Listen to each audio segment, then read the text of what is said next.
From WFSB, this is an Eyewitness News Update. Good morning, everyone, and thank you for joining us on this Tuesday, August 22nd. I'm Wendell with a look at your top stories today. We are learning more this morning about what happened the moments before a car packed with 10 people crashed in Wolcott. Miraculously, no one was killed. According to investigators, the two women in the front were mothers of the 8 children squeezed into the back seats. So this was a Ford Focus, a car built for 5, not for 10. It's not clear if any charges will be filed for the driver, but it's still under investigation. We know a 10-year-old boy remains in the hospital with serious injuries, but is showing progress in his recovery. A woman remains in critical condition this morning after a domestic violence dispute that left her partner dead. We're now learning more about what led up to that shooting. Police say her partner, Christopher Garvin, shot the 54-year-old woman early Sunday morning on Shelton Avenue in New Haven. That's when one of the woman's relatives came out to defend her, and police say returned fire, shooting and killing Garvin. The woman went to police hours before that shooting to file a domestic violence complaint against her partner. We're on top of an overnight water main break in Vernon. Tunnel Road is closed, and there is no ETA on when it will reopen. Take a look at your screen. This is new video from the area. Crews are working to repair that stretch of the road that buckled following the flow of water. It's not clear again how long those repairs will take. Health experts here in Connecticut are warning all of us about 4 people who tested positive for the Powassan virus. That is a rare disease carried by black-legged ticks. In some cases, it can be deadly. To avoid the virus, state health officials recommend staying away from areas with tall grass, only walking on clear pathways, and wearing long sleeves and pants when you're out in the woods hiking.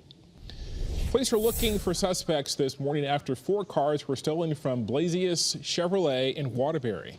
Car thieves hit the dealership early Sunday morning. Police later found 3 of the cars in Waterbury, the 4th in Derby with the help of OnStar. This weekend's spree at Blasius is the 2nd theft it's had this summer. The remnants of Tropical Storm Hilary are moving into the Pacific Northwest. That storm dumped rain on Southern California and Nevada, resulting in what officials are calling now the worst flooding they've seen there in 15 years. Crews in Cathedral City, California had to use bulldozers to rescue nearly 50 people trapped in 5 feet of mud. Mudslides even derailed a train in the desert and decimated mountainsides. People were just stuck.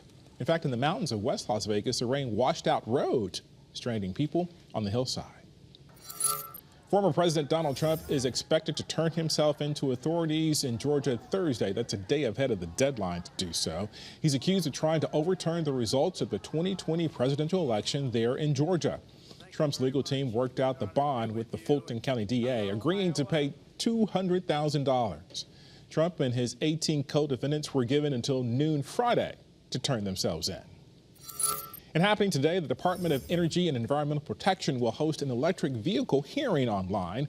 That public hearing will discuss proposed emission standards for EVs. Those standards would ultimately phase out a combustion engine vehicles by 2035.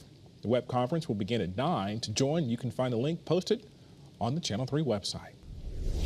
In New Haven, the United Way will team up with another nonprofits to hand out 1,200 bags of groceries to families in need. Qualifying families have kids who get free breakfast and lunch in school most of the year. That food will be handed out at Truman School this afternoon from 3 to 4:30. Wendell, we know that there were 4 tornadoes, the result of Friday's nasty weather, but yesterday we learned that there was a 5th, and it was here in Connecticut, so a bit unfortunate. No one was injured, very minor property damage, but it did get to the winds of 100 miles an hour. The path width was 200 yards, the path length was 2.7 miles. Again, no injuries, minor property damage. A couple of gutters were taken off, a couple of houses, and lots of trees, about 100 trees were downed or had their tops sheared off, so pretty incredible. We now talk about the tropics. We're watching Franklin. Harold formed, Gert has fallen apart. Franklin, we're going to keep a very close eye on as it moves over Hispaniola and then makes a right and then makes a left. Well, we don't want it making a left, so we're going to keep a very close eye on this storm system. Could be scooting by Connecticut Tuesday of next week. We'll certainly keep you posted, okay? It's not going to have a direct hit, but nonetheless, there could be some churned up waves, some wind, and even some showers, so we'll certainly keep you posted on that. That's way off in the future, like a week from today. Our Doppler scans the state dry. Good morning, everybody. Satellite and radar confirms just a beautiful start out there. What a sunrise it was. And watch the clouds, any clouds we have out there, just erode. Really nice weather. Showers out over the Cape overnight, not for us here in Connecticut. And now look at high pressure just pushing in from north to south. Beautiful out there in New Haven, 66 degrees. Beautiful in Hartford, 63 degrees. Tomorrow, the temperatures are going to get even cooler. Mystic, oh, what a beautiful morning. Temperatures today, look at the numbers, in the upper 50s and low 60s. Really is a delightful start out there. And tomorrow morning when you wake up, numbers are going to be in the upper 40s, low 50s. So quite a difference from this morning's temperatures. We do have a bit of a breeze out there. It's sustained anywhere from 7 to 8 to 13 miles an hour. No gusts at this hour. We did have a couple of gusts earlier this morning. And as you take a look at the dew points, look at how dry the air is. In the upper 40s in August. Low 50s. You got to love that. Wrap your arms around this forecast. The dew point trend is down until Thursday evening into Friday when we're expecting our next bout of rain. And then Saturday it starts to come down. Sunday we're looking at mostly sunny skies. Look at the abundant sunshine we've lined up for you during the day today. Right, 78 degrees. How awesome is that?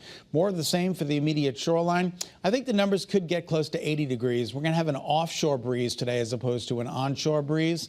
That means the temperatures along the shoreline will be a little bit warmer than where we're headed inland. Let's take a look at early morning futurecast. I don't want to bore you, but this is what's going on. A big old fat nothing. And as we take you out to tomorrow, another gorgeous day of weather. Just spectacular weather, and then Thursday we'll bring in some showers late in the day. Daytime highs today in the upper 70s, mostly sunny, breezy. 7 days ahead, Wednesday, beautiful. Thursday, increasing clouds, showers late. Those showers continue into Friday. Then Saturday, just a chance for a passing shower. Doesn't look like a washout.